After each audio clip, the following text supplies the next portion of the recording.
more knowledge, and then you can try to apply from the abroad for your future studies.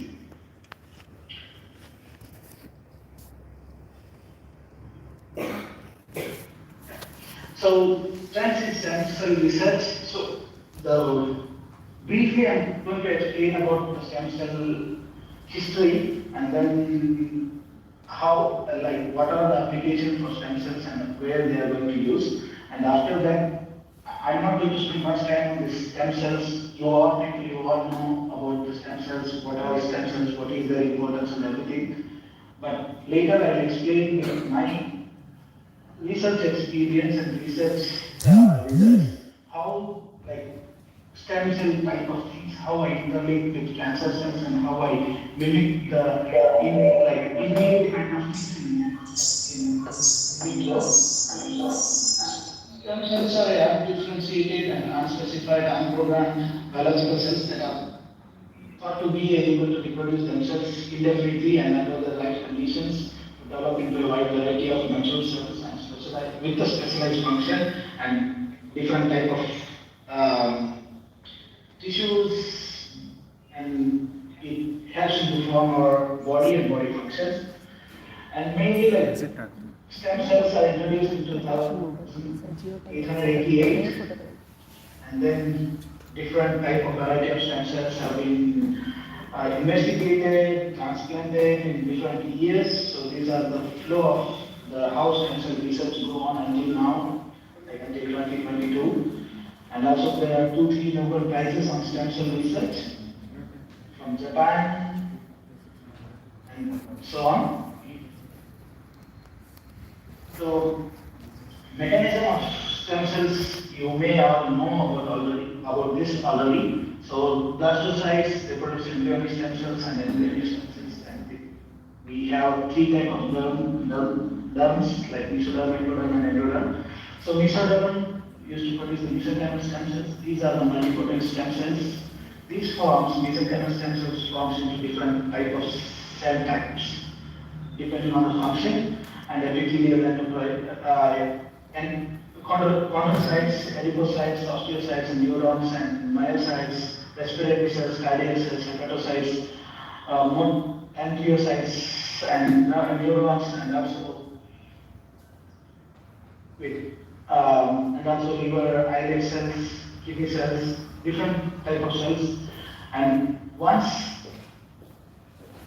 the stem cells differentiate into the distinctive cell lines or cells or tissue or organ, and then later once after that, if they come back to the induced pluripotent stem cells, this part mainly is like to increase the tumor formation. So this is the way how the cancer starts forming, and stem cells just not, these are, once the stem cells they form the proper functionalizing organs and cells, and then those stem cells are good. So once they alter in the body and different signals and different parameters affect into the cell, and they may change into the again the different the pluripotent stem cells. Those stem cells are like cancer associated stem cells, they produce cancer. So cancer also produced by like stem cells, and the normal cells also produced by our normal stem cells. So there are different type of potency in the stem cells, like 4 type of potent cells, like totipotent, pluripotent, multipotent, and unipotent stem cells. The totipotent cells, like cells from early embryo, they form from the early embryo. And pluripotent cells, like they start from blastocytes, and multipotent stem cells start from fetal cells and blood cord and adult stem cells. And unipotent stem cells are adult stem cells, and they, for example, from the unipotent like muscle stem cells. And for here, multipotent stem cells, the mesenchymal stem cells and hematopoietic stem cells are the multipotent stem cells, and the pluripotent stem cells are like inner cell mass, like this potent stem cells. These all type of stem cells are responsible in our body formation or different type of cell formation in the body. And these are just some of the images from the lab, like like when we use for different experiments, we use mesenchymal stem cells, and they look like the fibroblast kind of shape under microscope, and also these are some conformation of the stem cells, like mesenchymal stem cells from the confocal microscopy images, and stained with dept, the blue, the nuclear stain, and the CD90 and CD105. These are the antigens and labeled on the detected and labeled on the stem cells, like two different antigens. With this, we can confirm these are the mesenchymal stem cells. Every cells in the body, they produce different type of markers, cell markers. So with that, we can understand which type of cells by immunostaining, by observing under confocal microscopy or fluorescence microscopy. This is the basic experimental things for the understanding of the cells. And these stem cells, like applications of these stem cells are like, nowadays there are different type of variety of applications are there. Just out of from there are few applications I have mentioned here, like cell therapy, tissue engineering, in vitro drug screening and drug delivery, and personalized models like tumor models or normal cell type models, and cellular constituents, gene therapy, and in personalized drug evaluation. And nowadays, as of now, like you all know that the stem cells are used in arthritis and some of the treatments, and in future there are many different treatments.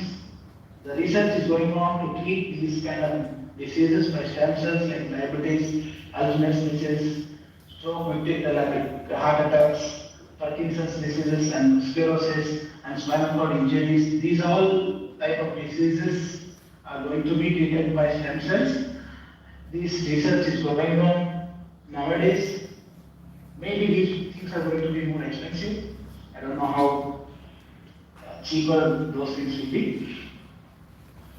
So stem cells, if they, as I told before, like if they divide properly and in the particular pathways and whatever, so they form particular tissue or organ or the cell types. But when foreign bodies or anything, whatever comes into the body, and they interact with the cell, and cell property and signaling capabilities will change, and they start forming into a cancer cells.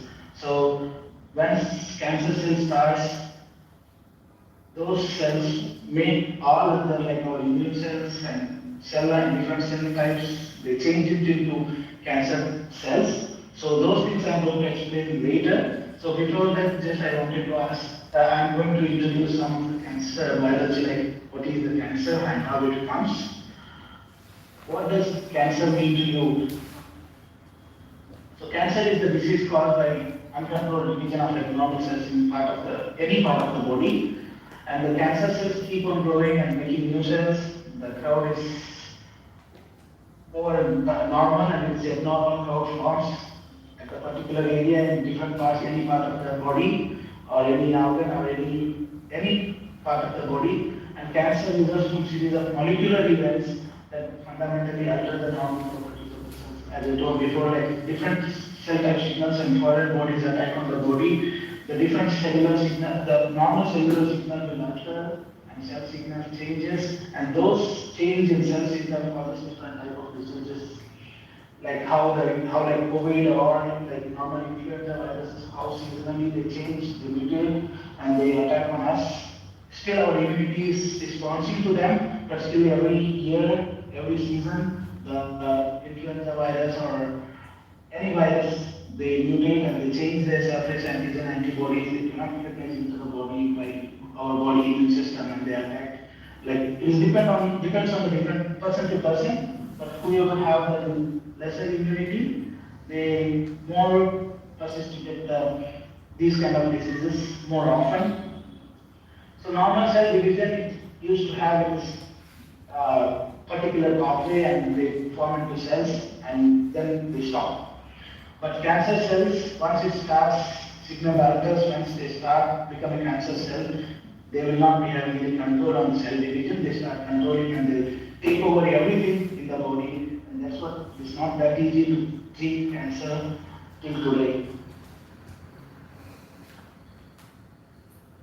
So most of us, we always, like in starting, whoever like who don't have background of biology or cancer biology, we always think that cancer is a single disease and it is a single cause.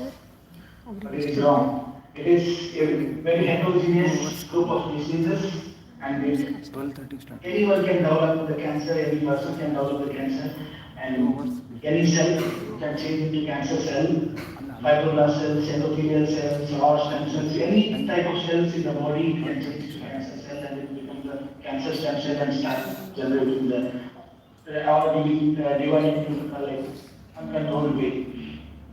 Many cancers are characterized by heterogeneous with genetically and with the certain population.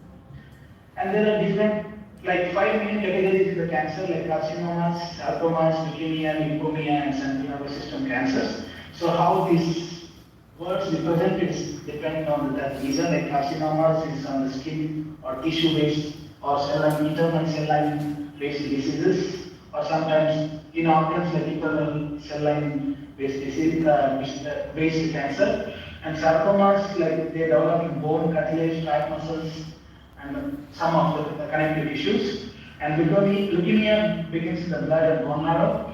And lymphomas are the immune system-based cancer types.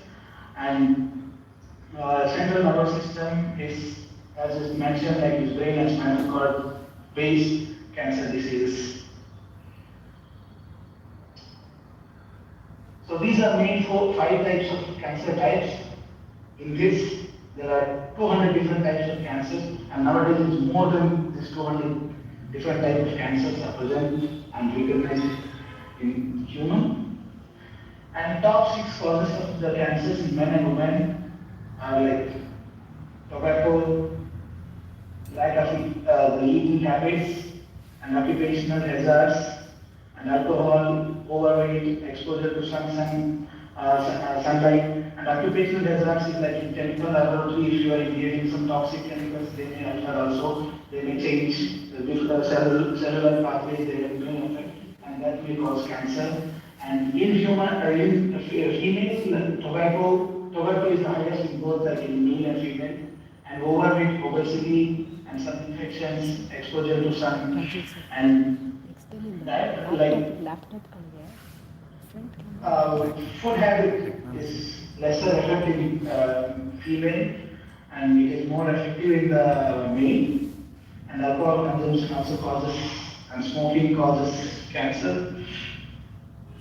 So improper sleep causes cancer, sunlight causes cancer, and also some 5 to 10% or 15% of the cancers are hereditary. So if in your home, if you have the cancer patients before, so you need to be aware of this, that you need to go to hospital every 6 months or per year. You need to check your things like DNA testing or anything, whatever the markers for cancer, so you can undergo for that one. And also overweight, obesity is the second biggest cause of cancer, and healthy weight, this is the risk of 13% of the 13 types of cancers. As I mentioned, like foreign bodies like viruses, different type of viruses also responsible for the cancer causing, and mainly 80% of viruses cancers associated with cervical cancer and liver cancer. And nowadays, the barbecue is more famous everywhere in India and also out in foreign countries. So these also causes cancer. More so, it is better to stop and use healthy food habits and also the exercise daily. So cancer cells, it will become super cell, but it's still not enough, because just one cancer cell start multiplying, just cannot do anything. So once it develops, it starts changing most of the surrounding cells, like immune cells, like fibroblasts, epithelial cells, endothelial cells, macrophages, pericytes. These all type of cells change it into mesenchymal translucent epithelial mesenchymal translucent cells, and once they change to this one, so we cannot control the cancer. And also tumor microenvironment is, that's what the tumor cells, once some cells become the super cells, they start dividing, they change all surrounding cells into, they make friends with all the surrounding cells, they start forming the tumor microenvironment. This is the main cause of the cancer to become more worse. Tumor microenvironment is the more advanced thing which causes cancer more vulnerable. So nowadays more research is going on to tackle this tumor microenvironment, and there are different ways, different pathways we need to tackle. We can target those things and work in that direction. So those things I'm going to explain later how in my PhD research. So I used one type of tumor microenvironment to target and do the drug testing. And cells of hematopoietic origin, immune cells, it takes immune cells, fibroblast cells, endothelial as I mentioned, and also some of the mesenchymal cells change into immune to promote, regulate metastasis and dormancy, and endothelial cells also induce tumor cell proliferation, and adipocytes play a crucial role in tumor cell imaging. These all cells become cancer friendly and they start start helping cancer cells instead of normal cells. So start forming the microenvironment at that place, and then they metastasize to different organs, different body parts, and again they start seeding there and then start multiplying there, and they change again mutations of the different cancer pathways, and they start creating different new type of cancer type in different part of the body. And at the present time, the present challenges in cancer treatment are like, according to WHO, cancer is responsible for 1/6 deaths, which makes it second most common cause of the death in globally till today. And the evolution, like genetically, phenotypically, and pathologically, all these things are altered, and they are altering till today. They are differentiating and new type of markers. Every 6 months, we see new research topic, new research, like new markers for the research, and you need to understand the interplay between the immune system and immune tumor microenvironment, and also side effects caused conventional therapies, one type of drug combination, most of the cancer types, and there is no proper in vitro models to closely mimic the in vivo, and lack of understanding of tumor heterogeneity, and also site of origin, the cancer from where it is originating. And also, most of the cancer cell treatments depends on the animal models, and so animal model testing is going to be more expensive. So, and also different molecular features will have diverse responsivity to the therapies. So, lacking understanding of these key factors involving in drug resistance. And because still today we use like some of the combination therapies for all the people, different person have same cancer. Different people used to have different patterns. So different drugs need to be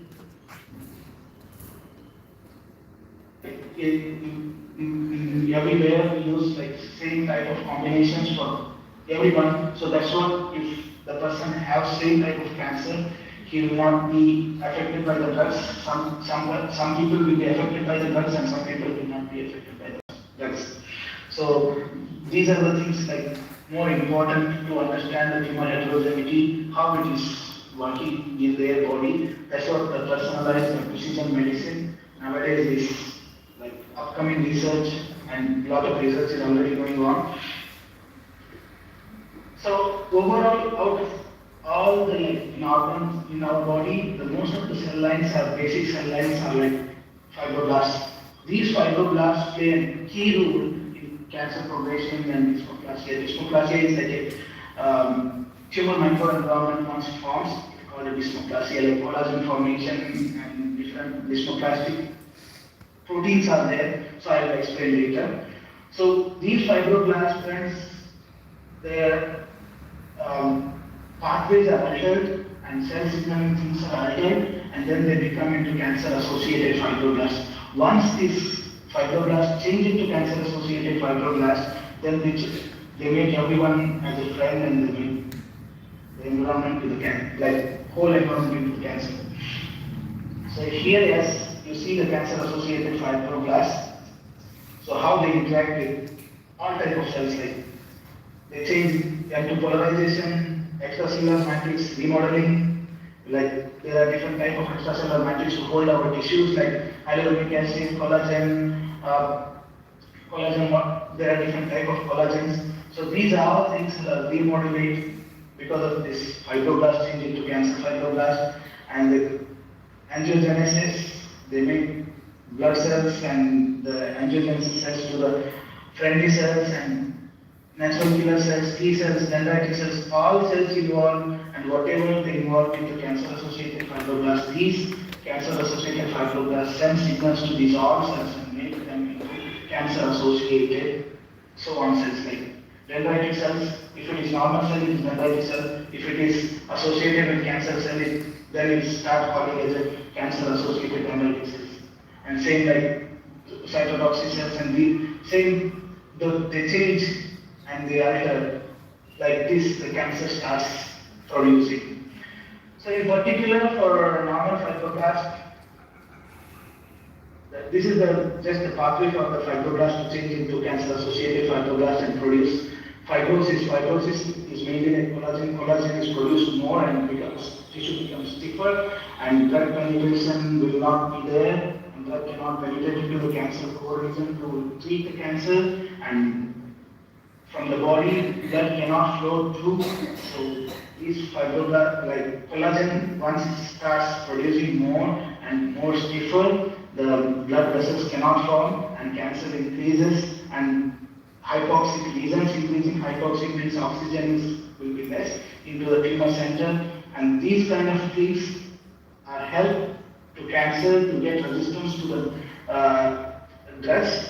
So because of this, treatment is very difficult to treat the cancers. That's what nowadays some of the research going on, like introduce non-hypoxic, like oxygen producing nanoparticles. They introduce tumor, and they produce oxygen. Once oxygen starts producing, the blood vessels start forming into the tissue, and once blood vessels start forming into tissue, so blood can penetrate, and also with blood, once you give the blood can also go to the region where you want into the cancer. So these are the research going on nowadays by targeting extracellular by tumor microenvironment. And my main motto was like cancer. I'm giving an introduction for the extracellular matrix because my research, what I'm going to explain is depending on this one.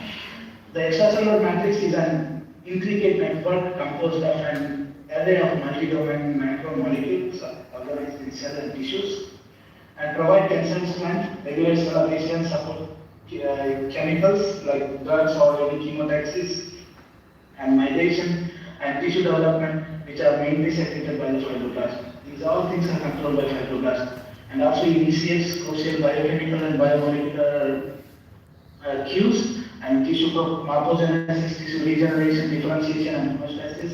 And extracellular matrix composed of two main classes of macromolecules. One is proteoglycans and fibrous proteins, and these proteins include collagen, elastin, fibronectins, and lamellins. And these different molecules depends on the different cellular pathways. They trigger the oversynthesis, they start helping to the cancer. And my research was focused on collagen mainly. And collagen is the most abundant fibrous protein and main structural element of the extracellular matrix. 30% is covered with collagen in the tissue, the total of proteins. And remodeling of collagen in tumor microenvironment is important. So this is the main research area I have concentrated in my PhD. So in healthy regular tissue homeostasis, the collagen is arranged in specific manner. Golgappa ತಿನ್ನಕ್ಕೆ ಹೋಗ್ಬೇಡ ಆಮೇಲೆ. Normal ways, and they help the tissue to hang out or sit on the surface of the arrangements, the cellular arrangements, and then once the extracellular like cancer cells started growing and tumor progression started, they start sending the signals to the extracellular matrix like fibroblast, and then fibroblast produce the alpha SME. Alpha SME once start producing more in the alpha SME in the fibroblast cells, they start giving the signal to the TGF beta. The TGF beta start the overt expressing that gives signal to the collagen. These are the cycles like cellular cycles. So once these are triggers, every protein started accumulating, and then cancer produces. Like cancer start developing more and more. So the collagen-based cancer metastasis is like cancer cell invasion. But how it, like once the collagen deposited more with cancer cell, how it helps. Like these are the different ways how it helps, like cell invasion and cell metastasis and cell death resistance and the anti-cancer immunity regulation and intertumoral vessel regulation, hypoxic condition regulations and tumorigenesis and cancer cell proliferation. In these all mechanisms, the collagen formation helps indirectly and directly to the cancer cells. So some of the important factors of drug resistance in colon cancer therapy. Here I use colon cancer because I have focused on colon cancer cell lines and also fibroblast. So that's what I'm just explaining about the colon cancer. It is also almost same for most of the cancers. So in vivo drug resistance in cancer is depending on the tumor architecture and cytokine activities and extracellular remodeling and how it is remodeled, and also fibrosis or stiffness, how much it is, and also hypoxia and EMT, like epithelial segmental transmission. So these are the main things. Depends the drug resistance is depending on these factors of the cancer type. And depending on these all studies, there are some strategies. They target the tumor microenvironment to do the treatment, like inhibiting macrophages recruitment and differentiation, and targeting extracellular matrix, targeting tumor-derived exosomes, and targeting chronic inflammations, avoiding neovascularization, and targeting hypoxic lesions. As I told, that nanoparticles, they produce oxygen-producing nanoparticles, and they introduce into the tumor, and they start producing the oxygen, and hypoxic lesion reduces. Once hypoxic lesion reduces, blood vessels starts forming, and different pathways start changing. And this is the one way of treating the cancer, and also targeting the cancer-associated fibroblasts to change to the normal fibroblasts by drugs and also by genetically and different ways. And also the targeting the immune system is also another way of the treatment. And these are the most general types of the strategies to target the tumor microenvironment to treat the cancer. And as I told before, the current medicine, like we use one therapy type, like 2 or 3 or 4 combinations of drugs to whole population.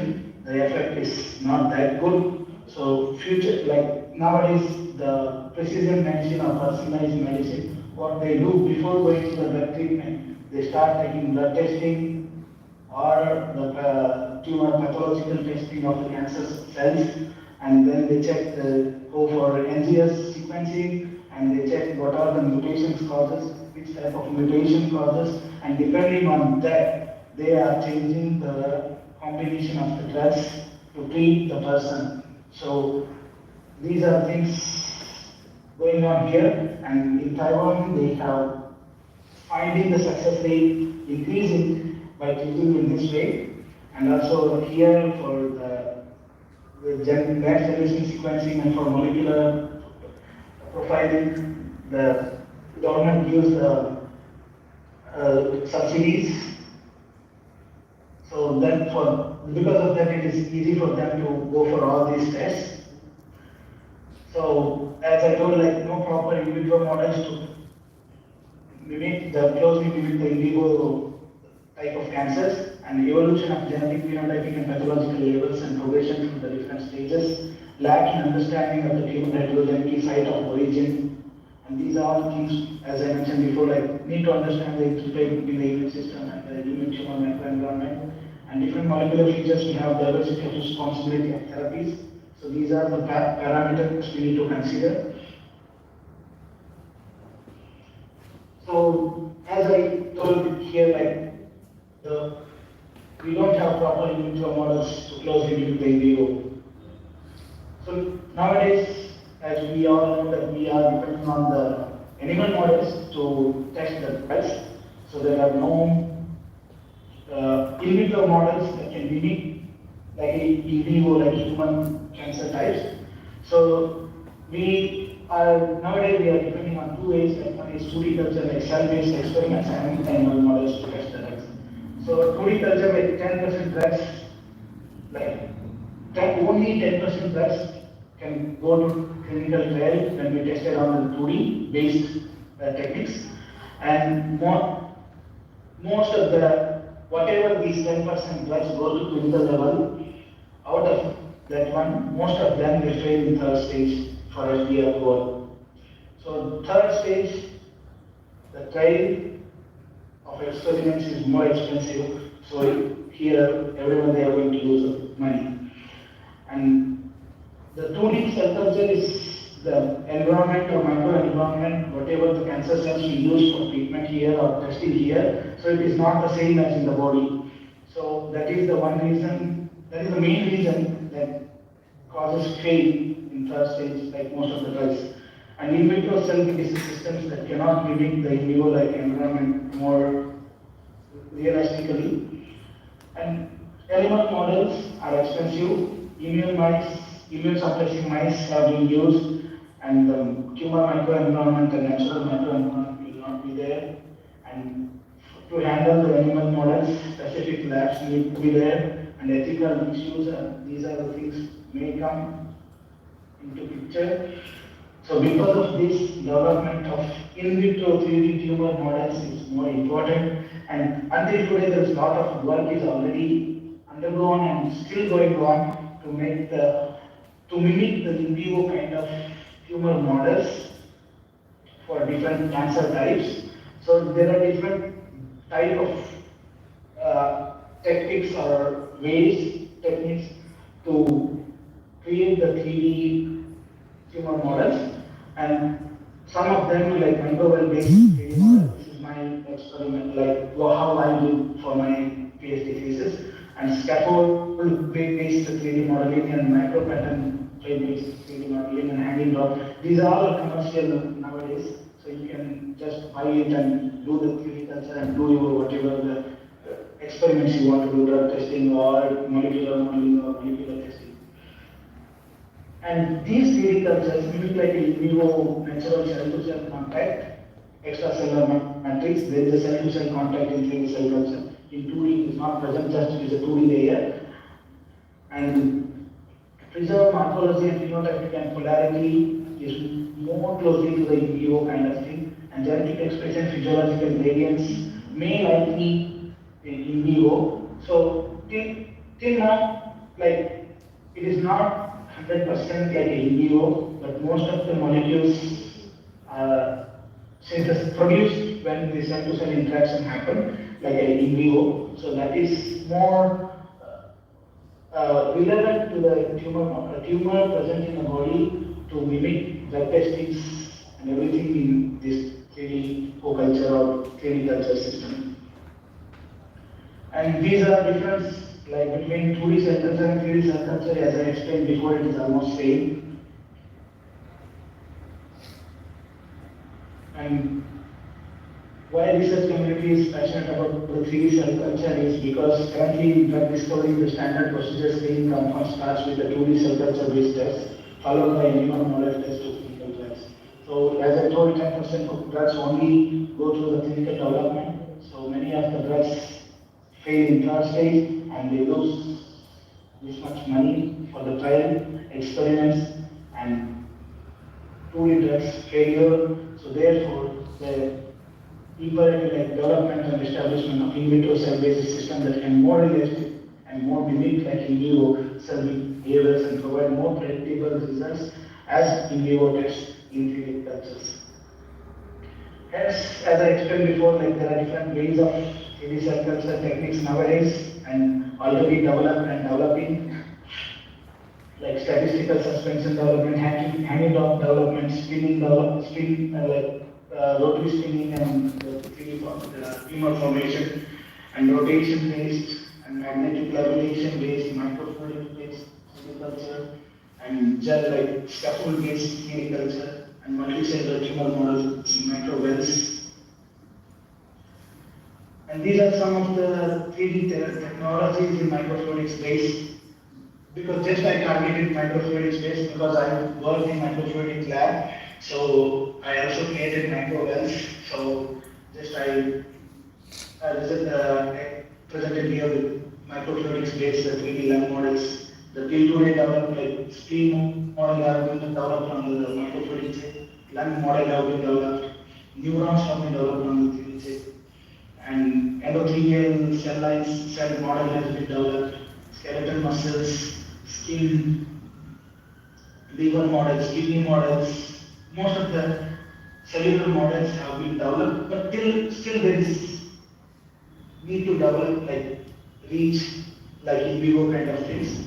So advantages of out of these all techniques, the advantages of microwave agriculture platform is microwave arrays allows thousands of cells to be randomly captured by sedimentation, like gravity process, even size spheroid forms, and can be controlled initial seeding. The size of the spheroid can be controlled by initial seeding number of the cells, and also stronger cell-to-cell interaction will be there. It closely mimics the in vivo microenvironment and extracellular structures. Like in scaffolds, it's not possible. Like scaffolds is like synthesized artificial chemicals help to cell to adhere and they form the microenvironment. It will not be the same as in vivo. So that's what I mainly focused on this microwave-based 3D cell culture. The platform can be easily adapted to live imaging. Individual spheres can be accessed and they can be taken and used for the downstream process and physiological gradient experiments, and also the investigation of immunohistochemistry, immunohistochemistry, and all those things. And some of the points for the present limitations for the in vitro models. Most of the in vitro models developed and thoroughly characterized a 3D co-culture sterilized array of mimic tumor stroma and investigated the penetration of silica or PAG nanoparticles, not drug particles. And in general, doxorubicin has been used, commonly investigated the drug penetration, but how to use like different drugs that target extracellular matrix, that kind of drugs have been not used at that time. So then I targeted TGF-beta. So those things I will explain later.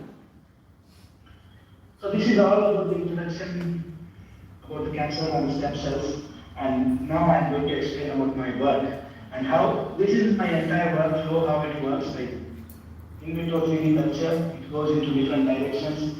And this 3D culture contains like microwave platform fabrication, fabrication by using lithography and design, and then monoculture and co-culture, and then CTC culture, CTC detection, and then cancer-associated fibroblast, collagen targeting, and drug testings. So before going to this one, so when I joined this lab, my professor, before joining to NTH lab, I didn't have any idea about cell biology. So I was working in microbiology and then nanotechnology in IISc and just working on antibacterial activities and biosensing. So I didn't have much knowledge on cell biology. So why I'm telling these things is just I'm telling the background how I started this work. Like this work. So many, like in research, when you go to the PhD, the many professors say you need to design your experiment, you need to design your work, how you want to do, what you want to do. That is true, but some of the time, things are sometimes accidental. So in my case, this 3D co-culture technique was accidental. So when I joined to the lab, my professor asked me to produce 3D spheroids. So I didn't have any knowledge about the cell culture and 3D spheroid formation, anything. I started reading literature survey, and just in my lab there was some like one micro machine was there. So from that I started producing some pillars and then produce molding the PMS and then started culturing. Like beginning I have started using three type of chips to produce the steroids. One is like pillar shape, and once you make it into mold into the PDMS, it will become wells. And once I made the PDMS, handmade wells on the PDMS and then stick onto the glass surface, and then I made some. I wanted to make some design and design went wrong, and then I used that design to do the culture. This is the first time like when I use the pillars form like this. In between pillar, there's a gap. Just I mixed media with cells and then put it on that one. And I waited for 2, 3 days, 5 days, and then I found that cells started aggregating and tumors are like spheroids forming. But these spheroids are not proper spheroids, and here and there it is a cell aggregation. It's a normal way of cell, they start accumulating in some places.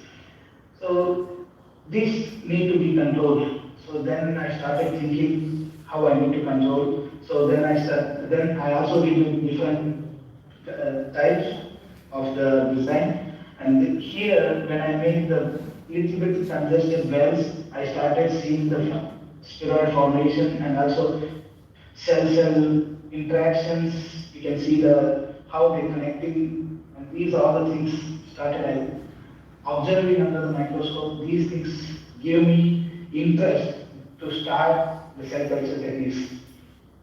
And then this is a handmade punch holes on the PDMS and stick on the glass surface, and I put some cells with media into the well, and I used to change the media every day, not every day, every 6 hours.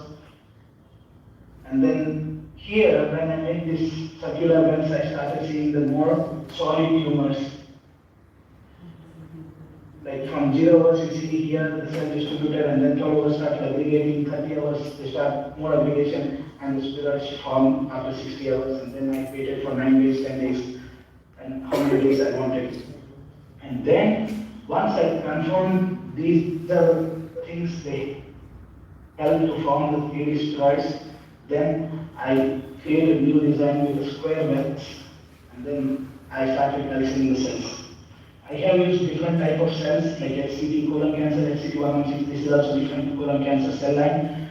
NIS-DPT3 is the fibroblast cell, normal fibroblast cells, and HeLa cells, cervical cancer cell, liver cancer cell, HCT3, and breast cancer cell lines.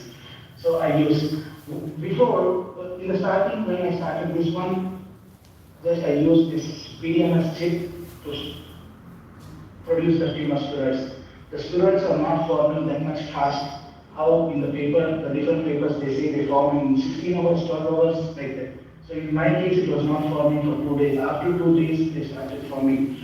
So then I understood that these surfaces need some coating. Like cell need to, like I need to stop cell adhesion on the surface. So then I come across many different chemicals, and then biocompatible chemical I have used polymer, like it is a amphiphilic polymer. It has the hydrophilic tails, like two sides. It is a polymer chain with two hydrophilic chains and one central hydrophobic structure. I use that polymer to coat on the PDMS surface, and then I seeded the cells. So you see, on non-polymer coated, here it was not forming any spheroid. Many of the cells will form spheroid. When I coated the polymer on the PDMS surface, I observe the spheroids are formed. So most of the cancer cell lines and fibroblast cell lines are formed the spheroids on the chip, but HCT8 cell line didn't form the spheroid. This cell line made me to think more why it is not forming. So then I started reading more papers like tumor microenvironment, how it helps, like as I explained before. So then I understood the normal fibroblasts also change it into cancer-associated fibroblasts when they react with cancer cells. So then I started mixing these HCPH cells and NIS323 cells, then the spheroids formed. So apart from with that, this is the just, I don't know how many people you are going to understand this one. This is like PDMS reverse fabrication lithography process. Like we, at the beginning we make the mask, like most of the semiconductor industry also follows the same process.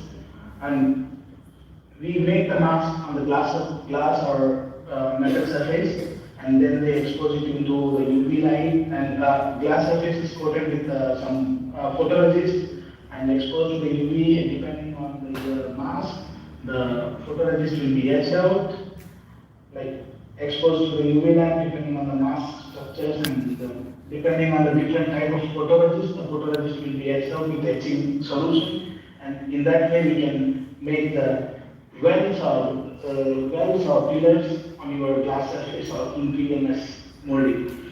So these are the different designs I have made, like circular and square I showed before, and also triangle shape, triangle or droplet shaped structures I have made.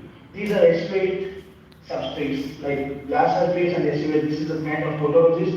After polymerization, like after UV exposure, the other part of the photoresist is etched out. Only this part of the photoresist is remaining. Once and after this, we make the molding process. Like we use the PDMS, pour it onto this one, and the reversal, image reversal. How you do the image reversal? The reverse patterning will come into the PDMS, and will make the PDMS for a particular temperature. It becomes the polymerized, and it becomes harder and soft. Become flexible and soft material. And this is the famous material for lithography process. And then these patterns will be reversibly patterned into the PDMS. Like how here. These are SU8 wells, and now in PDMS they become, these are SU8 pillars, they become the wells in the SU8 in different, like droplet form, circular, and square. And this beginning I started with 1 mm size of these wells. So when I made the 1 mm size circular or square structures, I found 3D spheroid formation, but these spheroids are not like a round shape. They started like oval because of the size and the area they used to get for the growth. And then I changed to the 500 micrometer. In 500 I checked the like spheroid formation on the different structured wells. And this is like circularity as I measured, and also different cancer types. They form the spheroids. And here you can see HCPH and MS323. After 3 days they form the spheroids. Those are the things I'm going to explain later how it forms. And I already explained the aim and objective. What I wanted to do is, like I wanted to mimic the in vivo type of cancer in vitro to target the extracellular matrix, that is collagen. So as I told, HCPH has been formed the spheroid. I mixed with the fibroblast cells, and then I started seeing the different type of markers are started producing into tumor spheroid, like in vivo. So tumor architecture changed, like in vivo, and tumor also changed. The EMT markers started producing the epithelial mesenchymal transmission markers like E-cadherin, myelin. I did the immunohistochemistry, so I understood that this is also producing, and also the stiffness is increased. And drug testing, and also the extracellular matrix, the TGF-beta deposition and collagen deposition is increased. So these things I am going to explain step by step. So first, this is the microwave fabrication, as I explained before. Later, after those all type of different type of shape of the structures, everything tested. This is all the process, and that's what I mentioned. These are baby steps to my research until here. And now my real research starts. So After those all type of testing, everything, understanding basic things, internal things, everything, and then I stick with circular based micro wells, and I design new chip, and I measure the depth of these wells, and these are 600 micrometer depth and 500 micrometer width chips. These are around 1,400 wells in one chip. So I can produce 1,400 steroids at one time. And this is how my process flow, and also the characterization and also the images of TF and images of the characterization of the chip, how it, what, and how it is like coating and everything works, I wanted to characterize. So this is how, like as I explained the polymer, I used this amphiphilic polymer. The center is hydrophobic chain, both hydrophilic chains with that polymer. This is the polymer. This polymer name is pluronic F127. So once I coat on the PDMS is also hydrophobic, and the hydrophobic interaction occurs, and hydrophilic structures will be on the surface. These hydrophilic structures are protein repellent, so most of the cells cannot attach on the surface. So once cells are not attaching, they don't feel the surface, and the environment is not good for them. They start forming the steroids. Like cell-cell interaction start increasing. So that's what I coated this polymer to increase that ability to increase the steroid formation abilities.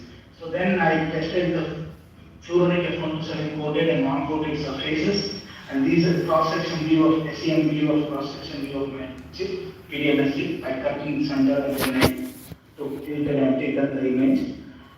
And this is the coating. This is not homogeneous coating. Like these are the F127 coating. These structures. These are not homogeneous coating, but whatever the coating, it helped me for the finished product formation, and also roughness. You can see roughness is increased. Here, the non-coated thing, there is no roughness increase. So, like surface roughness of polymer coated is 50.6 nanometer, and non-polymer coated surface is 5.25 nanometer. The surface roughness, and this is measured by AFM. These are AFM images, and these are SEM images.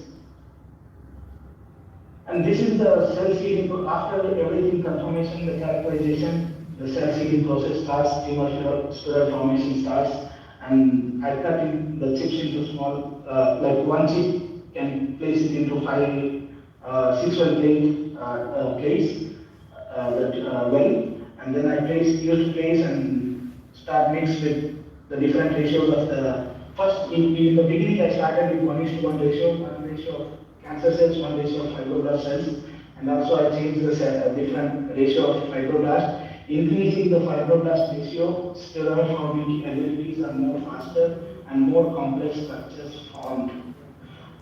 However, for my experiment, I have used 1:1 ratio to minimize my experimental errors and the questions they used to come from the reviewers or my examiners.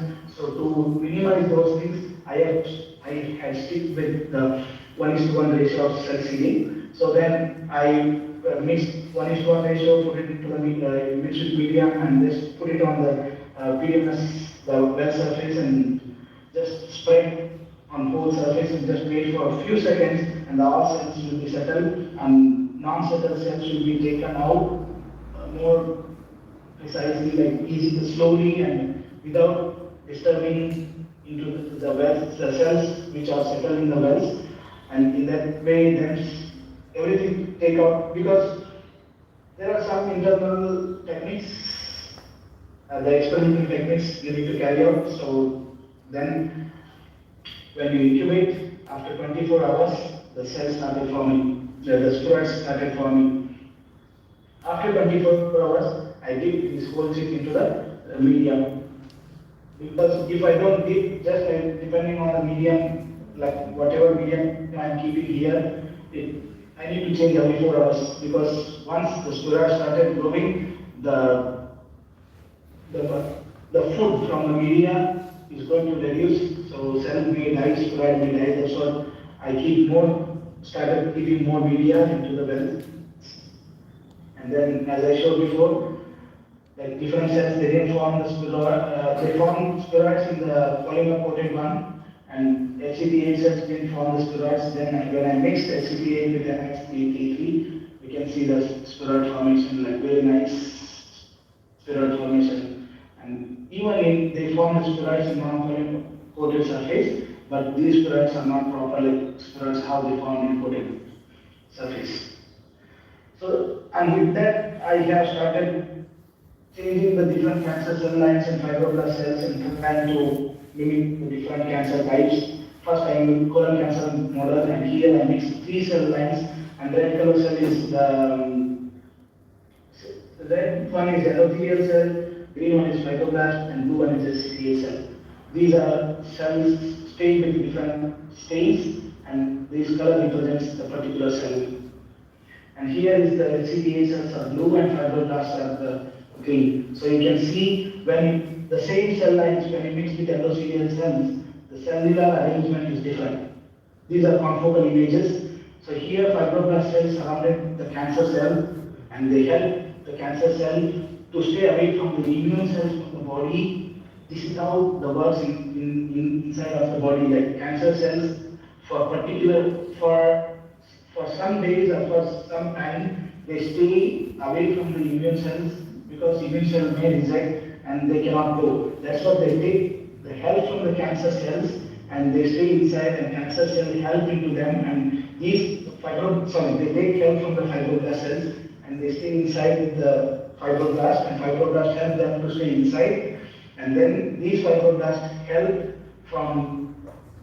them not attacking by the immune cells, and also these fibroblasts change it into cancer-associated fibroblasts. These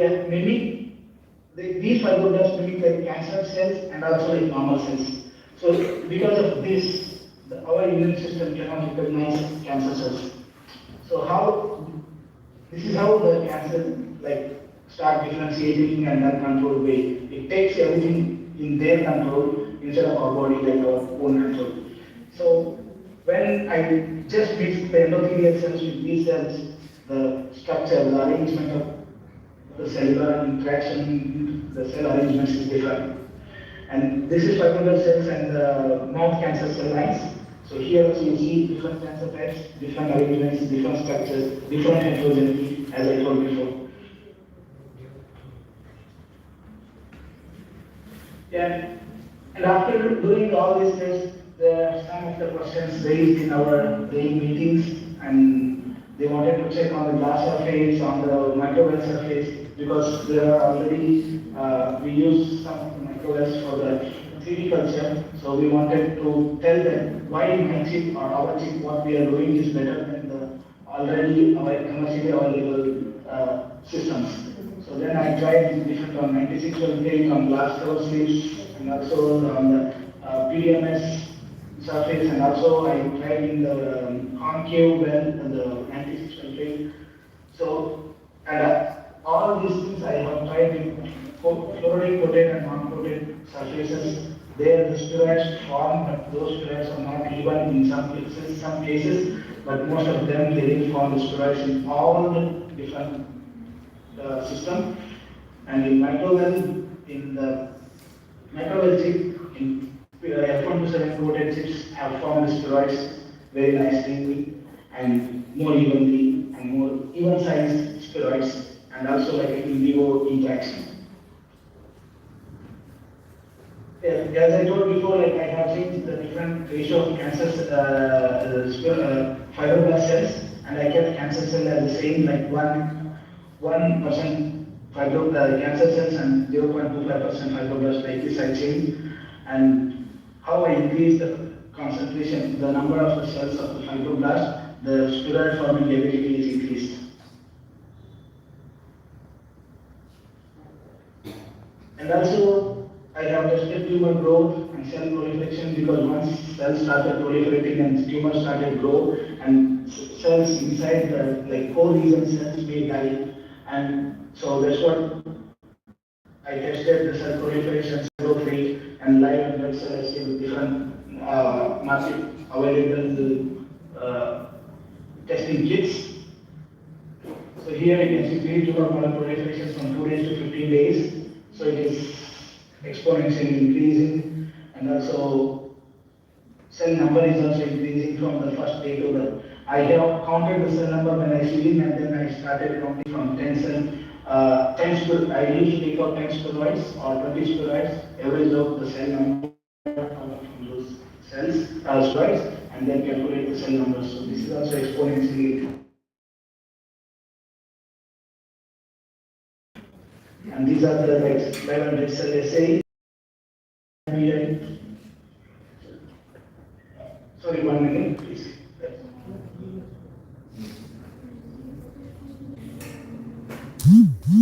Sorry for the internet. And these are the like calcium, PI, and which is these are nuclear staining, and this PI is dead cell staining, and this is the live cell staining. So most of the spheroid cells are live, and also nuclear is also stained, so it shows cells are live. And in my book, there was one drawback that because of centrifugal gravitational force, whenever I put the liquid with cells on this one, the most of the time the more cells and more bigger spheroids form in the center region, and these side regions are formed the smaller cell spheroids. So in my experiments, most of the time I have always used these center spheroids because these are more even and more bigger, and I started ignoring these spheroids. So to control these things, we can make the microfluidic channel on this one, and then we can easily control the cell number and also spheroid sizes in whole chip. But whenever I tested like these spheroids and these central spheroids and outer spheroids, the spheroid structure, the cell arrangement it was same under confocal microscopy, but only size changes because of cell number assembled in the wells in the starting. And these are some confocal images from the 0 hours to 4 or 5 days or 9 days. And it is at 0 hours when I see that like beginning cells have been functionalized in the different dye. Blue are cancer cells and green cells are fibroblast cells. And I seeded into the wells. You can see all the cells are settled into well, took into confocal like real-time confocal images for 9 days. I have prepared the chip and everything kept under the confocal microscope, and every like 4 hours, every day, starting for 24 hours, I have taken for every 4 hours, and then after 24 hours, I took images every day at the same place. So these are the arrangements made on the confocal microscope and taken the images. So you can see the different wells and also the arrangement changes in the starting day, cancer cell, fibroblast cell, like accumulating and started forming the spheroids, and then after 4 days, 5 days, the arrangement starts changing. Fibroblast cells started surrounding to the cancer cells, and cancer cells staying inside, and until 9 days it is same. And then once I saw these things and reading many papers, I started understanding when the fibroblast cells interact with cancer cells, what all different type of pathways start producing, like different molecules start increasing. So then I come to know that TGF-beta1 is the main thing that produces extracellular matrix. It is a responsible protein for extracellular matrix synthesis. So once it alters, many extracellular matrix things will be altered. So that's what I wanted to see how it is, like it is increasing in the co-culture spheroids or not. So then I monoculture, just fibroblasts have been cultured for 5 days and 9 days.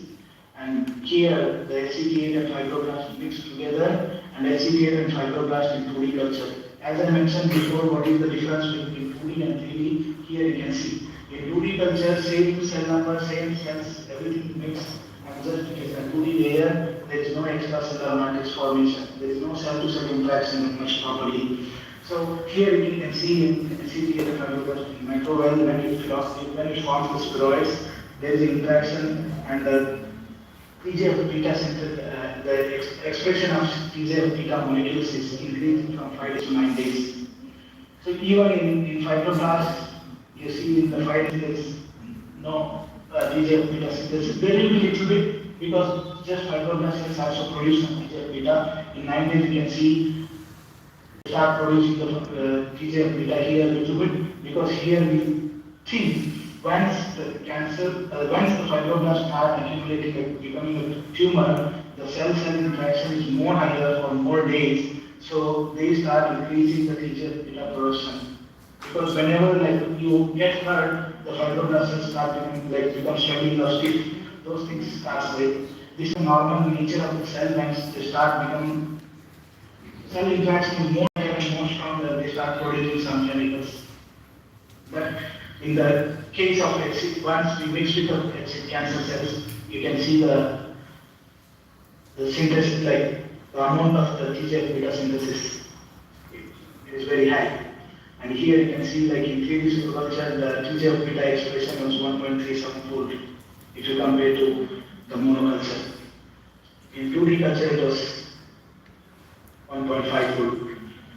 And also 3D co-cultures from 5 days to 9 days, the increase from 5 days to 9 days in 3D co-culture, the TGF-beta increment is 1.96 fold.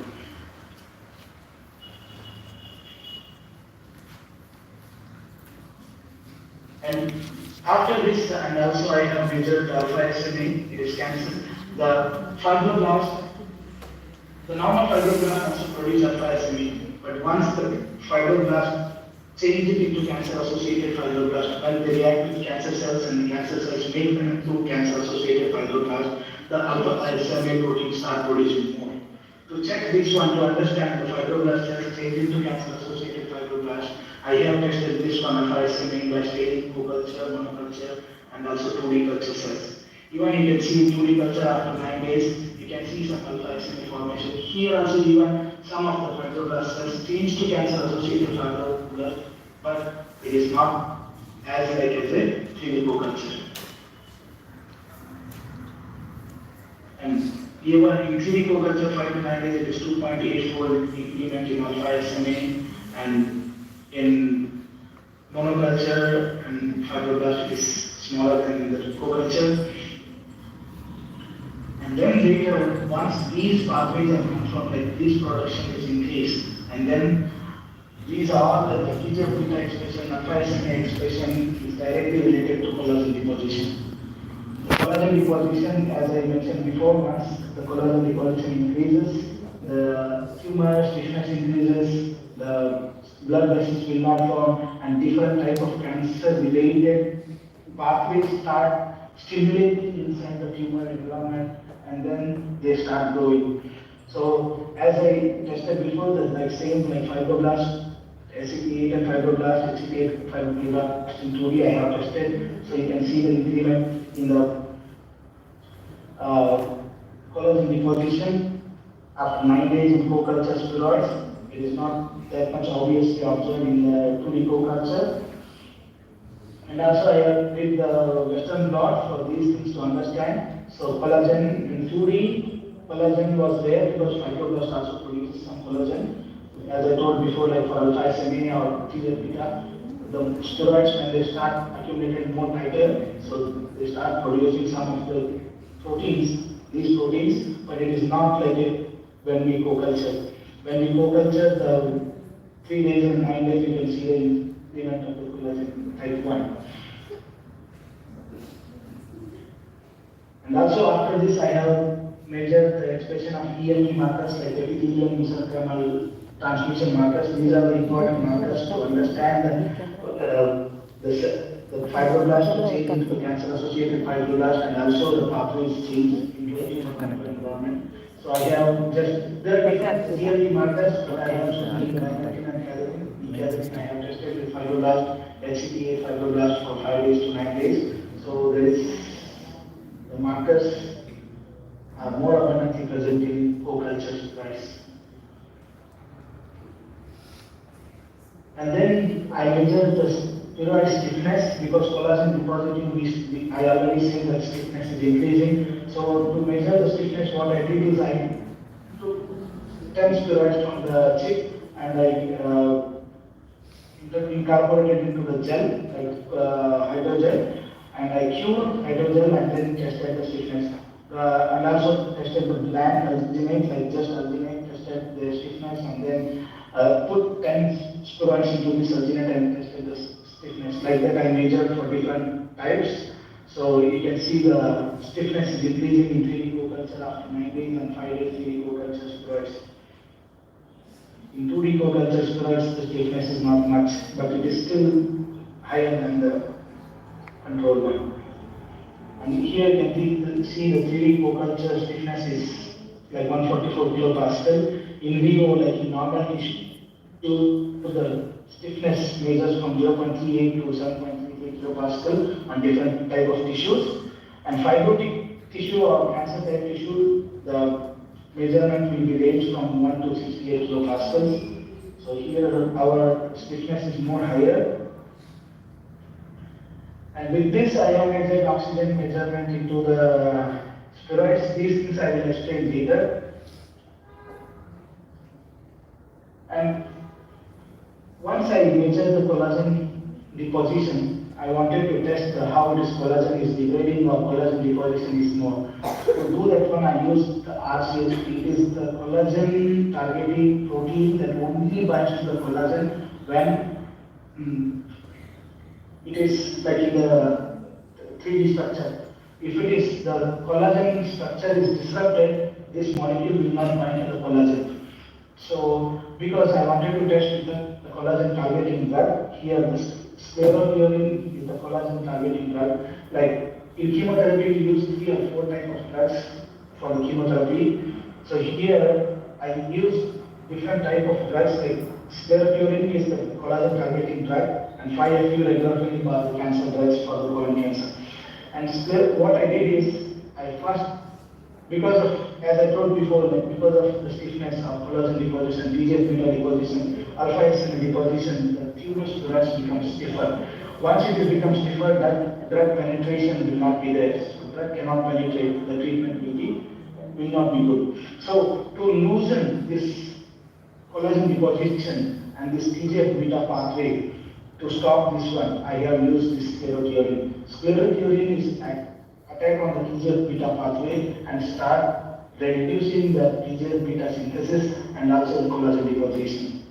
So as like I wanted to test once I treated with the sclerotheorin, so collagen deposition is like degrading or not. So that's what I use this RCHP molecule marker, and this marker only once the collagen is like bundled in 3D coil, then only acts as a chelating agent into the collagen. If it is cut down or degraded or it is disarranged, so this RCHP marker will not be functionalized or attached on the collagen.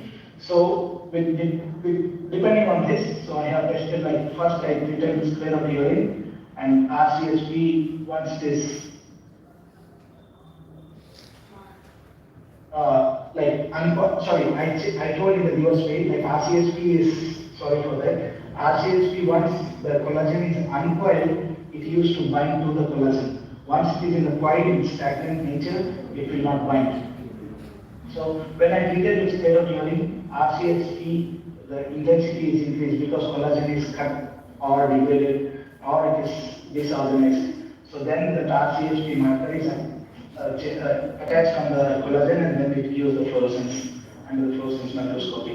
And here you can see the collagen type 1 is also degraded. The fluorescence of the collagen marker is lesser. If here you can see no drug, the collagen deposition is more higher in 3D co-culture, but there is no RCHP intensity, the fluorescence. So this shows the sclerotheorin, it is acting as the drug to treat the collagen deposition. And then you can see that here cells are also live. The nuclear stain, magnetic stain shows the cells are live. Only the sclerotheorin only attacks on the collagen, only degrades the collagen, not the cells. Cell will not be live much. So no drug, you can see that cells are also live and also collagen deposition. When I use 5-fluorouracil alone, you can see there is no collagen degradation. And there is some collagen deposition reduced because maybe some cells dead because 5-fluorouracil will have some toxicity, so there may be cells died, but still spheroid is intact. And also regorafenib also is the same. there is no, like whole spheroid is not degraded or whole cells are not dead, still some cells are alive. Because of this chemotherapy and many of the drugs are, because of this cancer is more resistant to most of the drugs nowadays. So these are the things we need to target. So how I use sclerotiorine here. So you can see once I treated with sclerotiorine, the collagen degradation is higher and collagen deposition is reduced and cells are intact. So then once I confirm this one, I used first like sclerotiorine to treat the steroids, and then I made the collagen deposition to reduce. The collagen is cut down and collagen reduced, and then I started treated with regorafenib or 5-fluorouracil. And here chemo drugs have been directly used, and here is the combination treatment. Combination treatment is the first use the sclerotiorine like exact like some amount like 25 micromolar. It is set after the IC50 examination, and then I treated for 24 hours with sclerotiorine, and once collagen degraded done, and then same steroids have been treated with regorafenib and also the 5-fluorouracil separately. So you can see here the IC50 value, how much IC50 is reduced when I do the combination therapy. Here you can see SCT8 DT3 co-culture for regorafenib. It is IC50 is like higher, around 50 and around 14 for different drugs. For 5-fluorouracil it is 14 micromolar, and for regorafenib it is 49 to 50 micromolar. And just I treated with sclerotiorine, still IC50 value is more higher, it is 34 micromolar. And when I used combination therapy by first with sclerotiorine and then the regorafenib, the IC50 is reduced too much, 0.35 micromolar. Because regorafenib and sclerotiorine, these are synergistic. And if you compare to 5-fluorouracil treatment and then 5-fluorouracil, still IC50 is not that much low because these two are not synergistic. So sclerotiorine and regorafenib drugs are synergistic, it is already proven. Regorafenib is also the drug which targets the TGF-beta pathway, and also sclerotiorine also targets. That's why these two are synergistic. When I treated sclerotiorine and then regorafenib, and IC50 value is reduced like all the time, like 0.35 micromolar. And also the Western blot results also shows that sclerotiorine treatment, the collagen degradation, there is no collagen here, and 9 days steroids, I already showed that there is collagen deposition, alpha deposition. So here alpha deposition is not reduced much, but TGF-beta pathway is reduced. The pathway is cut down, that treated with sclerotiorine. So then collagen production is reduced and collagen is degraded. So there is no collagen in Western blot too.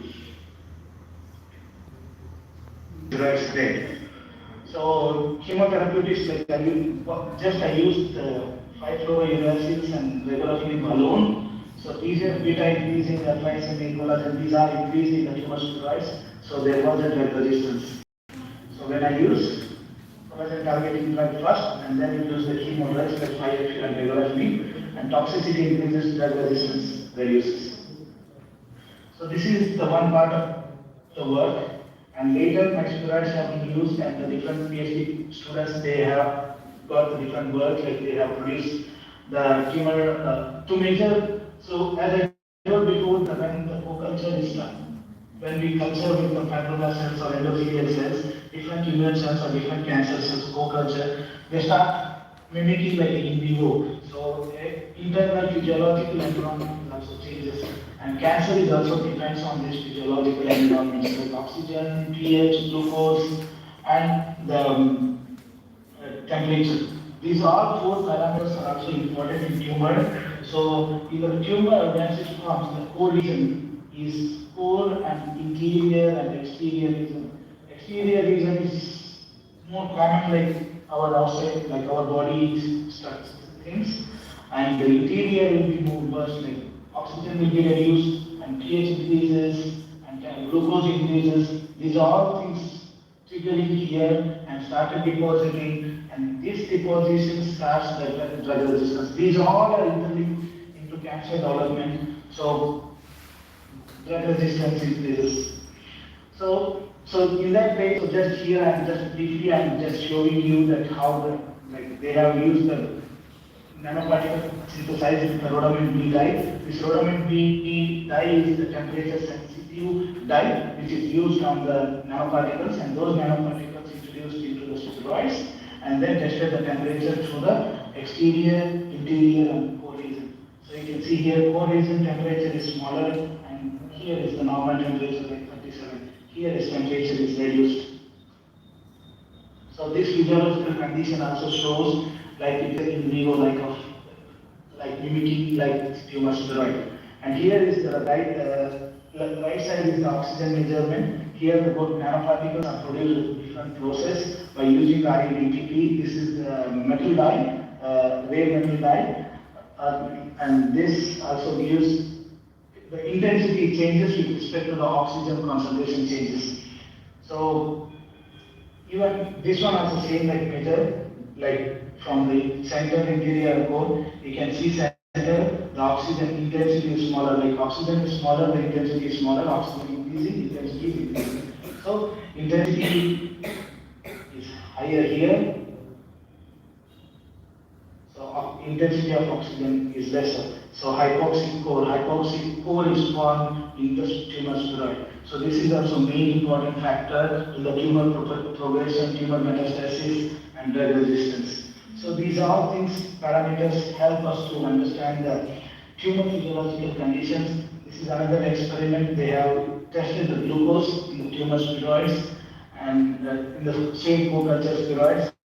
Here dye is used with NPK, and you can see the outer layer, intermediate and central layer. Glucose is in the co-culture spheroids, 5 days it is increased, and the co-culture spheroids 3 days it is black one, and the glucose is increasing outside. And ಹೋಗಿದ್ದೊಬ್ರೆ ಬಂದಿದ್ದಿಬ್ರು 3D tumor models, the physiological gradient is different for different molecule. Like glucose from exterior to interior reduces, and oxygen is also reduces from exterior to interior, and temperature also reduces, but pH increases.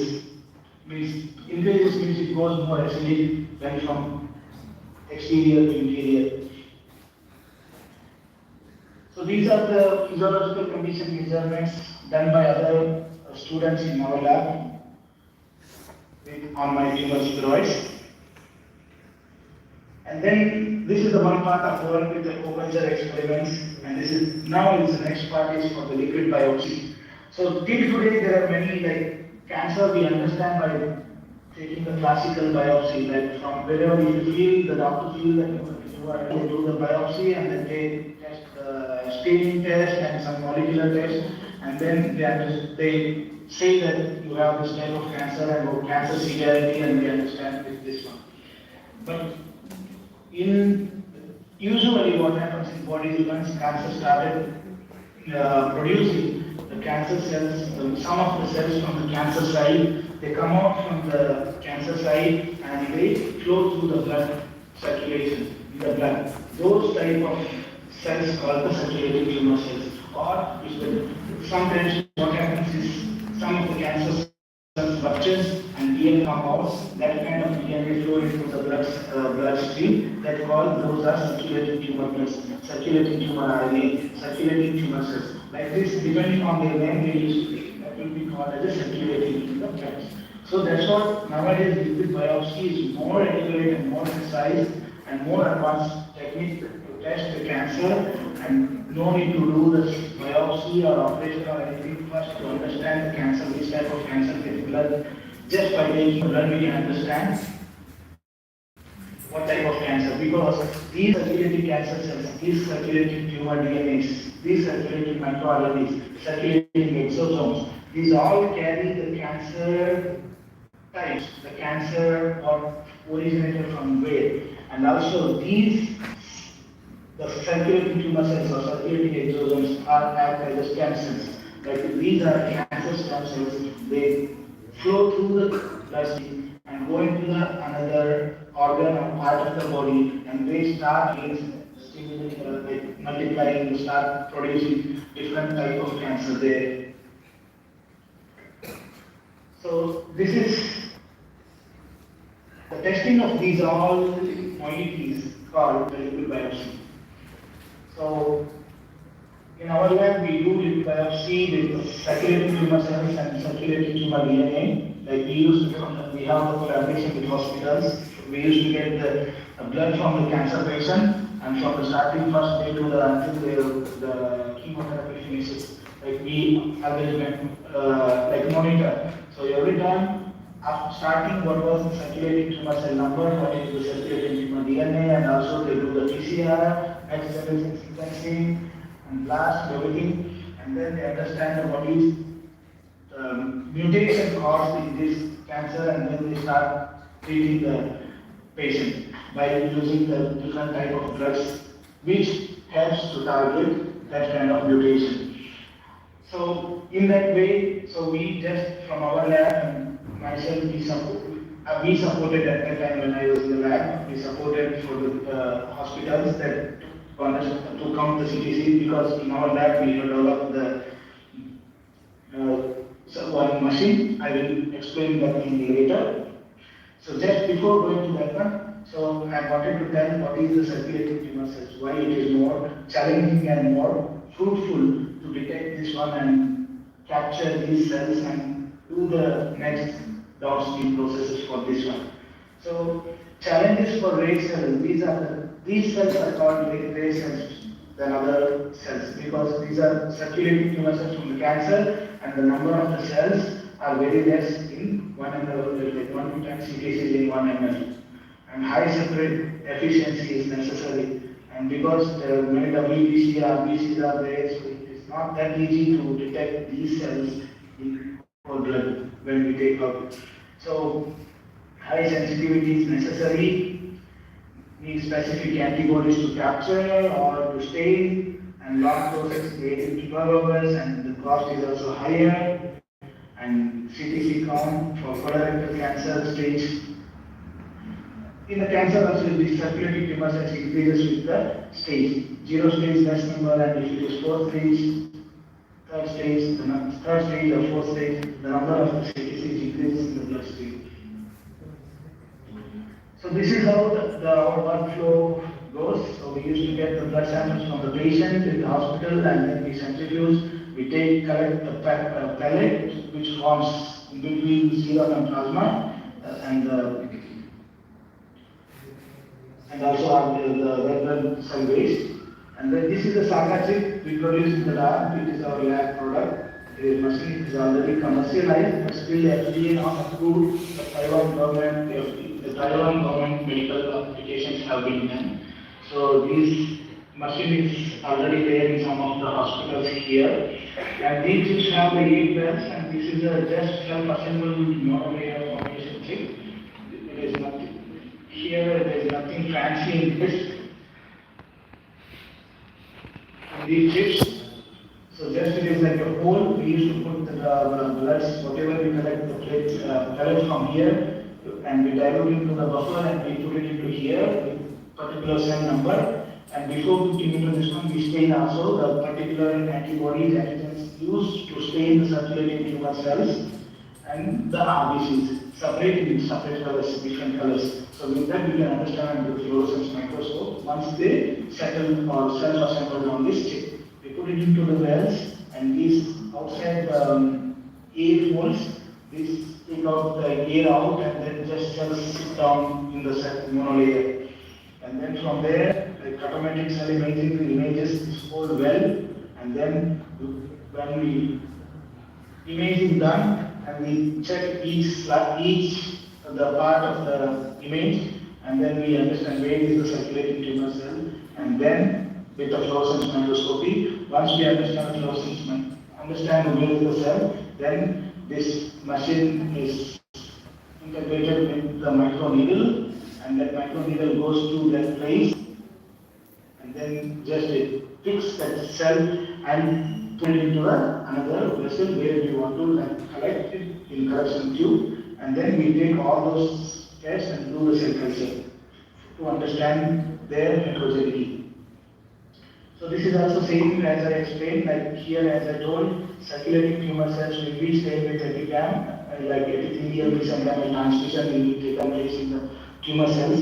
So that's what epithelial conjugating antigen, like epicam is the famous antibody, and with the green color it used for circulating tumor cell labeling, and WBC is a labeled with CD45 marker, and nucleus was labeled with HOTS.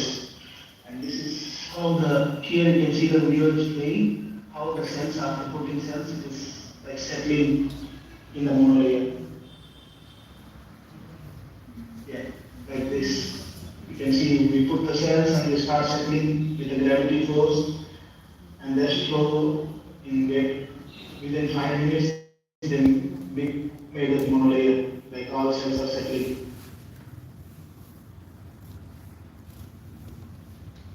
Once they settle, the imaging will be more easier. They form like this.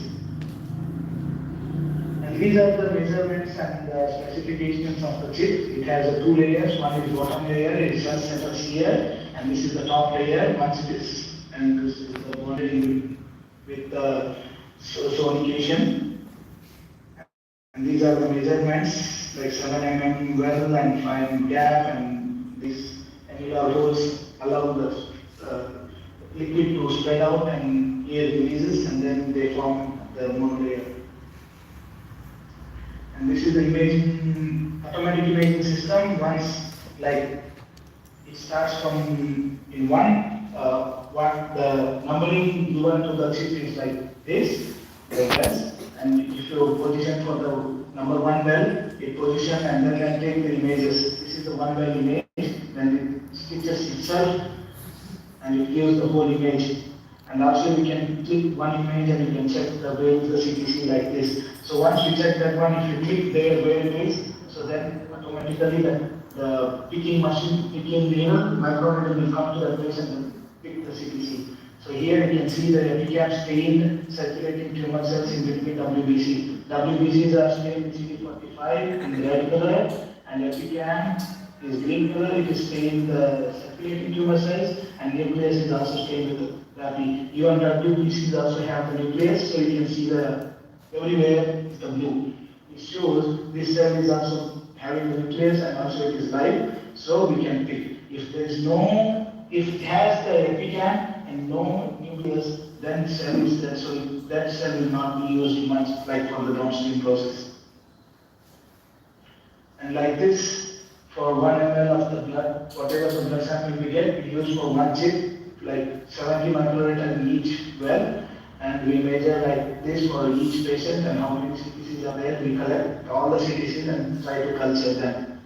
So this is a more like the precision, like for the microneedle. The microneedle is already this machine is like this, and we tested with different open, like different size microneedles, and for us the 50 micrometer needle worked well, because these small microneedles in this, when we shut cells dead, like the cell wall was broken because of the pressure in the small needle, and 50 micrometer sorry, 50 micrometer needle works well for us, so the machine is integrated with 50 micrometer wells, and then these are the CTC detected in the mice, and then it picked from here, and picked cells are collected here. Captured cells 2, captured cell 1 have been collected into the 9628 or some other wherever you want to collect. So here we can see glass needle approaching to collect the CTC and just pick the CTC and also some of the WBCs. But when you put it into the culture tube and start culturing, WBC will die faster and CTC will be grown. Sometimes CTC also cannot grow. It is very difficult to culture CTCs. We need to design specific media, growth factors for these things. So we try to do that one, and we cultured. I showed those results before that one. Like there are different patient results, like patient 1 to patient 4, and some of the patients which has like fourth stage or third stage or fourth stage, higher stage cancers, they have like even CTC clusters, not only just single cell. So these things, if more like clusters kind of things, if we observe in the blood samples, that is the serious case of cancer. Serious case and also serious stage of the cancer. So these are the like tested cell with the SACA machine, and this one is also tested. Compared with isoflux, this isoflux, the machine is also for the CTC detection. It is approved by FDA, the only one machine is approved by FDA for CTC detection. So we compared with that one. So test 1, test 2, test 3, different patient samples, and SACA check determined in 7.5 ml is 24 cells, 66 cells, and 45 cells. And here from isoflux, it has been measured in 20, 53, and 38. The efficiency improved in our machine was 17, 20, and 16% in different tests, like different patients. So blood samples like isoflux, and these are also different samples, and same like volume that we try to measure with and compare with isoflux. And some of them are smaller than isoflux, but still the average number of these cells detected by the SACA chip is almost comparable with isoflux. And these are some different other type of chips to detect and isolate the CTCs, like in developing stage. And this is our chip, like SACA chip, like it is fluorescence imaging, and automation is not fully automated, and signal recording, yes, everything, and the time to detect the CTC from the blood sample one comes to our lab, the processing time will be 2 hours, and also cost is very low, and clinical trial also is going on with this by using this machine, and also cell availability is higher, FDA approved is not approved. So these processes are under progress in the professor lab.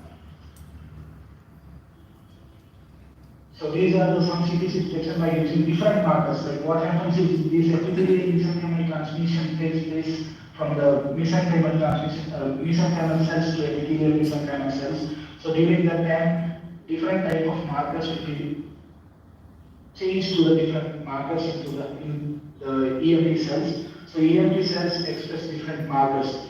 So that's what we also tested with cytokeratin 20 by FITC, the cytokeratin protein and EGFR. So these are the proteins also markers, cell markers have been tested on different samples. So these are the cell numbers with this marker functionalization. And before doing the cell test, this is the background experiment to do the like how our needles are, as I told, like which needle is better to select the needle type. So we have picked the cancer cells, normal cancer cells, and then tested for the picking and dropping. So after so many trials and errors, so we have chosen 50 micrometer purified microneedle for the cell picking. And these are the cell culture, like CTC culture when I was doing. Here we can see microbial. I have culture CTC like we become cluster. I have tested around 100, 200 samples, blood samples for CTC culture. I have only succeeded for 4 or 5 samples for longer time, like 5 days or 7 days. Like other times, like after 2 days, 3 days, the cells will die because the circulating tumor cell number is very small, and also those cells, they will not grow itself that much faster. They need the like as I told, like cancer tumor microenvironment. So creating that microenvironment in the culturing system is not that easy. So still we are trying by adding like different supporting cells like platelets and those kind of things. So success rate is a little bit increased, but still it is not more than 40 or 50. Not more than 30, even not 50 actually. So these are the different like samples from where I cultured CTC. Sometimes I got very good number, and after this we went for downstream process and drug testing.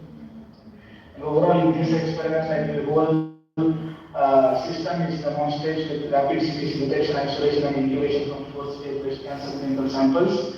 And comparison with isoflex that demonstrate the faster and efficient performance of our chip, our machine, like machine is called BT sarcoma system. And importantly, with the present system, we have detected rare cancer cells from liquid biopsy safely and also cells are alive, and then it can be used for the process for patient stratification and therapeutic selection. And however, CT incubation helps study the molecular characteristics and heterogeneity and drug resistance towards the chemotherapies, as I mentioned before. And the efficient and rapid and cost-effective integrated system has been developed for the circulating for oncology study or circulating tumor detection, isolation, and cultivation. Until now, these are my research experiments like with related to the stem cell research and recent trends in stem cells. So there are other different type of experiments or things I have done, but those are not related to this one, so that's what I didn't added. So which one is related to this one I have added. So until now this was my experiment system. So now is the more interesting thing for you people, like opportunities and studies in the overseas. So once you want to go to the abroad, so you will find the different culture, language, beliefs, art, different, everything will be different. So you are going to experience that one, and food, and also you will see there like different, the students from different universities, different countries, and more knowledge exchange and personality development, more job, more competition, more career, like bigger career. So overall, once we decide if we want to go to abroad, first things we need to prepare is you need to first go to the you need to first evaluate the which country you want to go. You need to select the universities, and once you select the universities, you need to go to the university and check the which department you belongs to, like you are going to study, and you need to search for the professor or department, like what all experiments like work, research work is going on in their lab or in their department, and then go to the professor websites. Most of the professors used to have their own website, lab website. Then you can check their lab website and their research interest and what all type of work they are doing. You can check their publications, and also nowadays you can check in Google Scholar and also in LinkedIn what they are doing, and also in their website like publications, how it is matching. And once you see all those things, if it is your work and your interest, then start.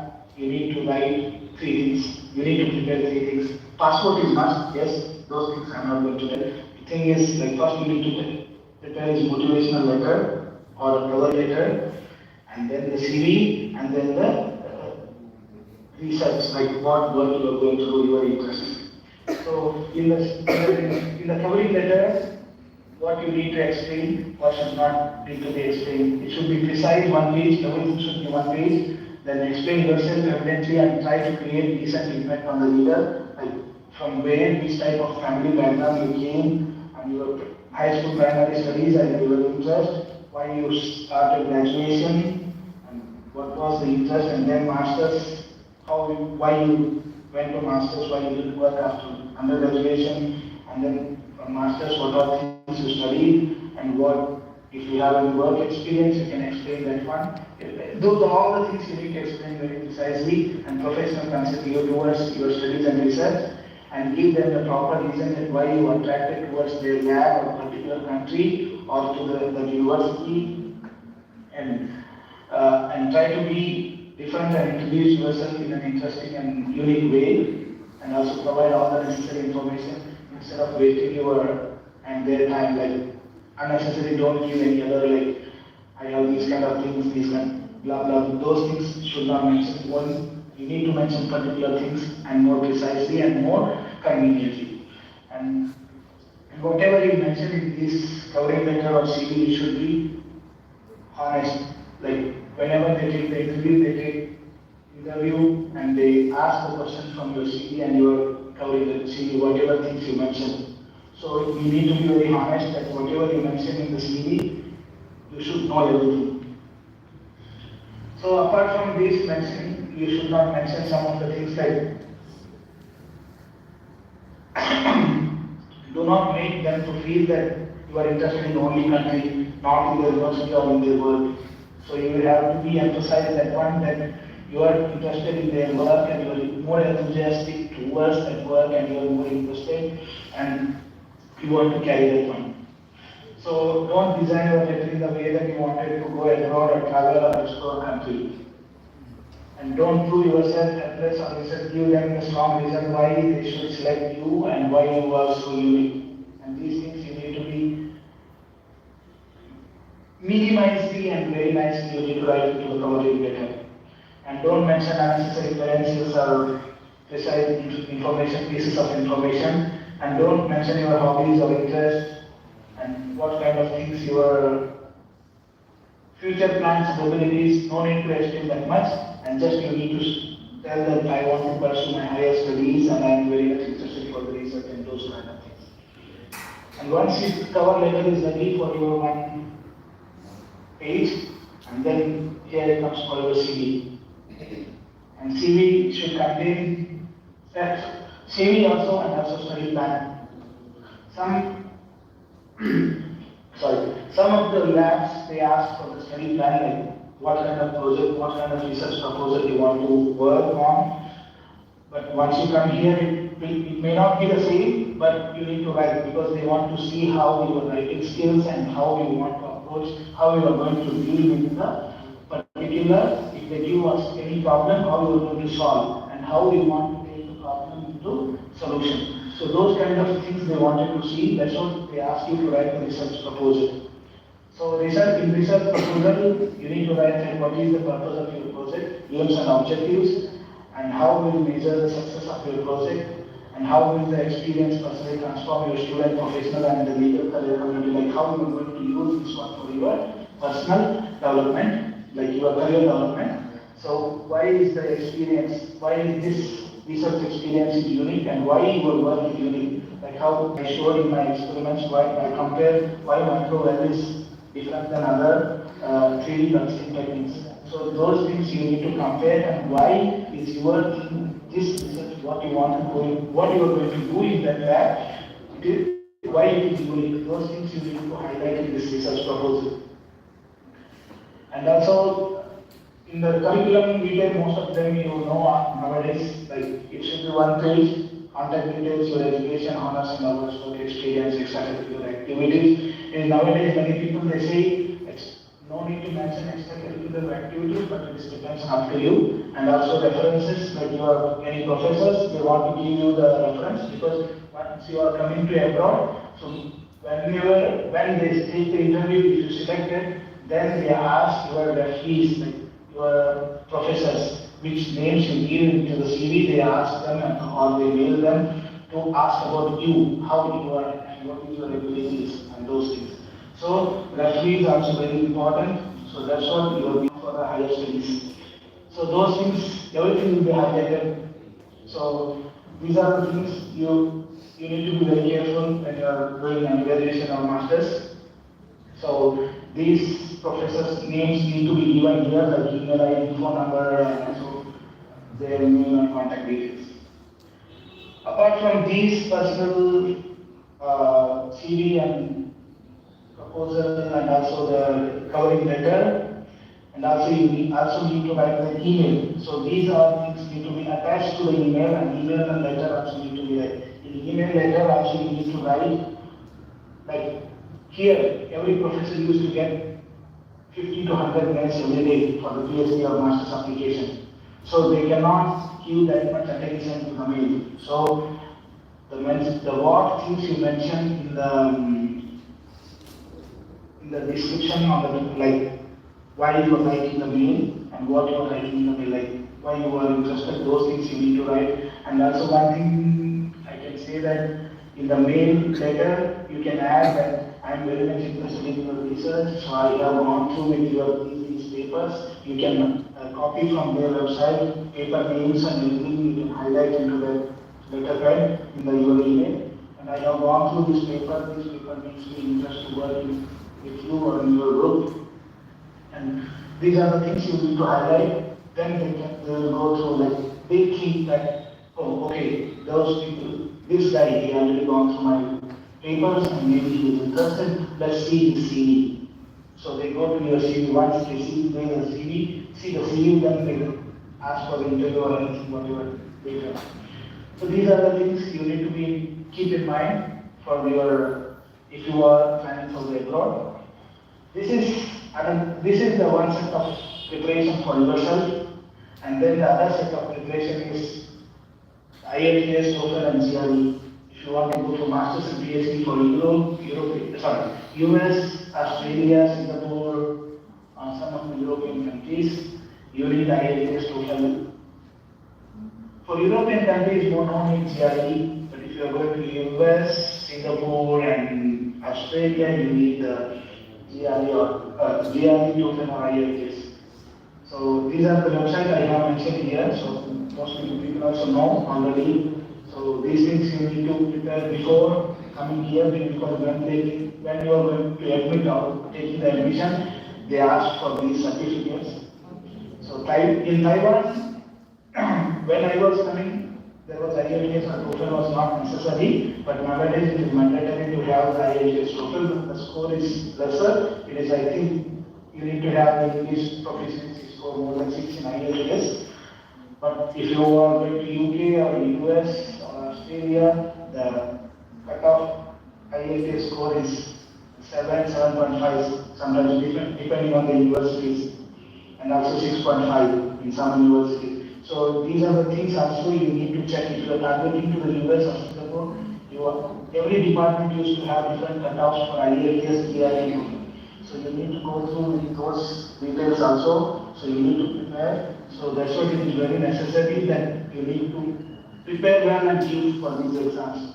So just, oh, IELTS, I'm good in English, I'm in Bangalore, I'm good in English, I'm good in English, so I can go and give IELTS. No, it's not that easy.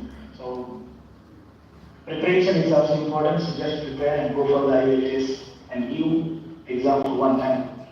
So these are the things important, and these are general websites, and this is just I mentioned here is the Taiwan Master PhD program.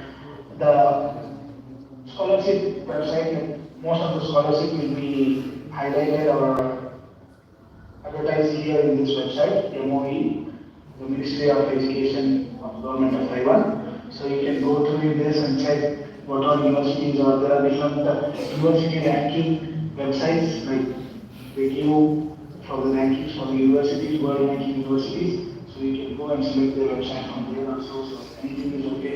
And also you need to, whenever you go to the university, you also need to go to the websites which are more trustable and which they give for the world rankings. It is better to choose the universities ranking more than 1,000 or 500, within 500 or 1,000. Or if you choose for within 200 is still better, depending on your capabilities. So in that way you can search and mail to the professor. Just if you are prepared all these things, you have IELTS TOEFL, then you are ready to start doing the application, searching for the professor, asking for the professor like they have position or not.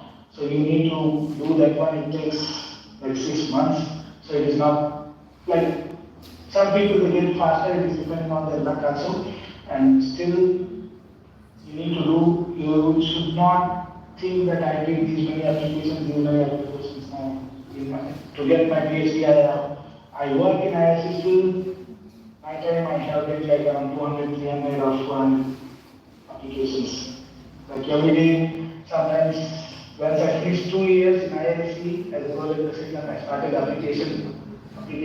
I started sending mail to professors. Usually, every day I used to send to 5 or 6 professors. And I do not get the reply from them. So these are the things. I'm very competitive, so you need to be very precise and careful, and you need to prepare your documents well and good. So if you want my help sometimes for CV review and for the project plan review or covering review, you can ask to Rajesh sir for my email and we can send. your stuff to me and I can revise and send to you if there is any mistakes. Yeah, that's it. He is my professor, like Professor Sen Fangran. And he was in India and in National Simba University, and this was at that time our research group. You can see here totally Indian students. Some of them are from IIT Madras. And I thank my funding agency, this and also university, and thank you all, and also thanks to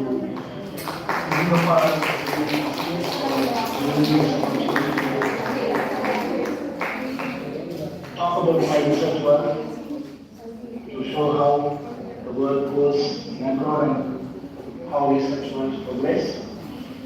So we just as I mentioned before, I show you people that some of the results, those are results are failed, like baby steps I told, right? Those results was my starting first 3 years of my PhD. My real PhD started after 3 years and then after 6 years for 5 years. So PhD journey will be like this. You will feel like, oh, I'm not getting